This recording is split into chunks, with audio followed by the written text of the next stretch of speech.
In simple terms, open your fridge right now. A can of soda, some yogurt, and leftover pizza, and maybe some fruit flown in from the other side of the planet. To your ancestors, none of this is food. What did they actually eat? The answer would horrify most people alive today. Scientists have found proof in caves around the world. Proof that changes everything we thought we knew about our own species. To understand it, we have to go back to the beginning, and roughly 3 million years ago. Your earliest ancestors were not hunters.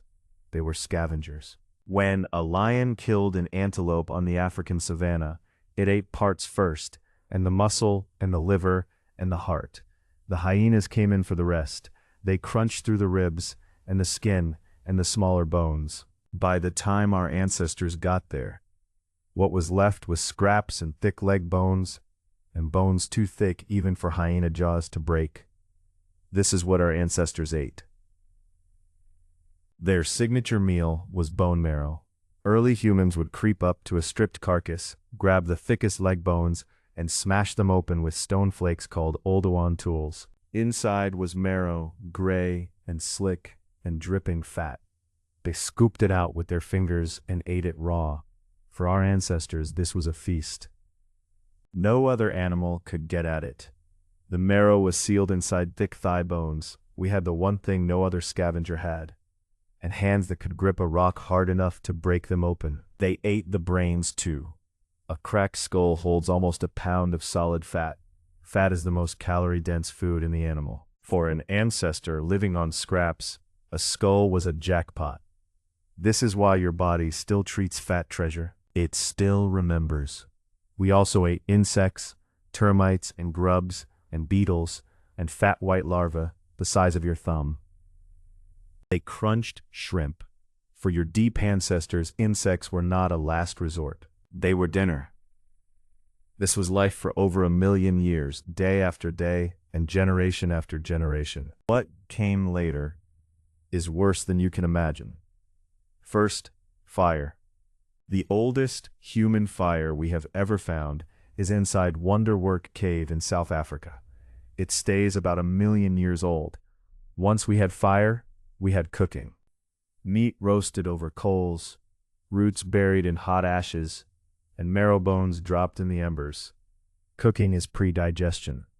Raw meat and raw plants force your gut to do hours of chemical work to break them down. Cooked food is already partly broken apart. Your body spends less energy digesting it and pulls more calories out of every bite.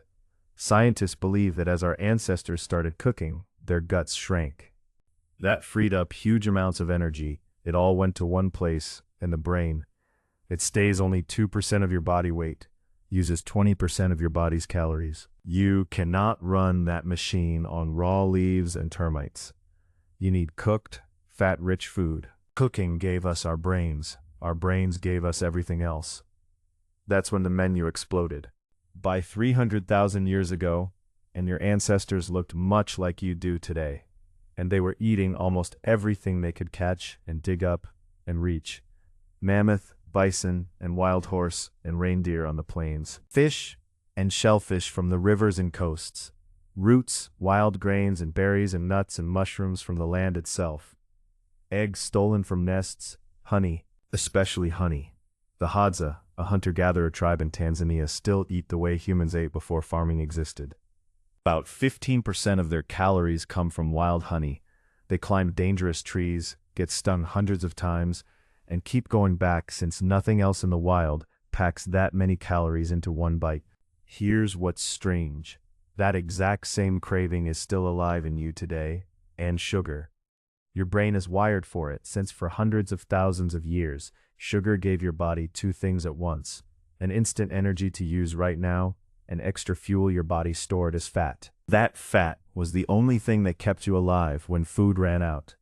A dripping honeycomb was the richest meal most of your ancestors ever laid eyes on.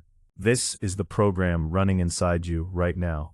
Your body cannot tell the difference between honey in a tree and a donut. Modern food took that ancient signal and turned it into a business. Soda, candy, and cereal, and sauces, and even most bread.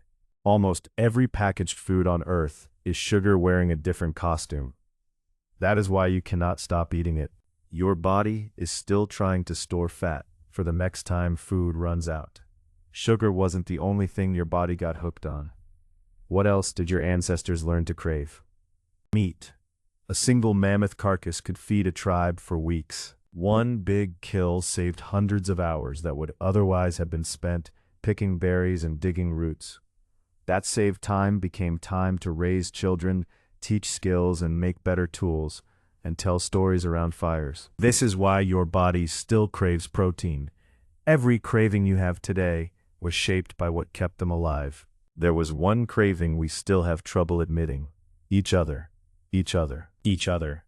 In a cave in England called Gough's Cave, researchers found human bones from about 14 and 700 years ago.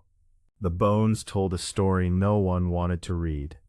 The skulls had been meticulously cleaned with stone tools. The face and the base had been carefully removed. What was left was the top of the skull, shaped rim by rim into a cup. The long bones had been cracked open the same way your earliest ancestors cracked open antelope bones for the marrow. Here is where it gets worse. The same cave contains the remains of horses, deer, and other animals. There was plenty to eat. A 2017 study calculated how many calories a human body actually provides. The answer is around 125,000. A single bison holds 600,000. A mammoth, 3 million. Humans weren't efficient food. They were a choice. One forearm bone, found at Gough's Cave, was carved with a zigzag pattern after the meat was gone. This wasn't a last resort. This was a ritual. Gough's Cave isn't the only site. Similar remains have been found across Europe at sites in Germany, France, Spain, and Croatia. For hundreds of thousands of years in different parts of the world, humans were doing this to each other, and not always to survive. Somewhere in our history, we decided it meant something. It gets stranger. Your ancestors didn't eat fresh meat. They ate rotten meat. Music. When a hunter killed an animal, they couldn't eat the whole thing at once. They buried it, stashed it in caves, and hid it in cold streams for days, and for weeks, and sometimes months. By the time they came back, the meat was crawling with maggots and reeked of decay. They ate it anyway. Some researchers think they even preferred it that way. Rotting meat has already been partly broken down by bacteria, easier to chew and easier to absorb. The bacteria even produce B vitamins your body needs. Your body still remembers this. Every fermented food you love is controlled rot. Cheese, yogurt, and sourdough, and beer, and wine, and soy sauce, and pickles. They are all rot, slowed down and made safe. Your taste for cheese didn't develop in a French dairy. It developed on a savanna 100,000 years ago, eating something far worse. Every craving you have today for fat, for salt, and for sugar, and for the richest thing you can find, and is still running inside you right now. Your body doesn't know about grocery stores or refrigerators.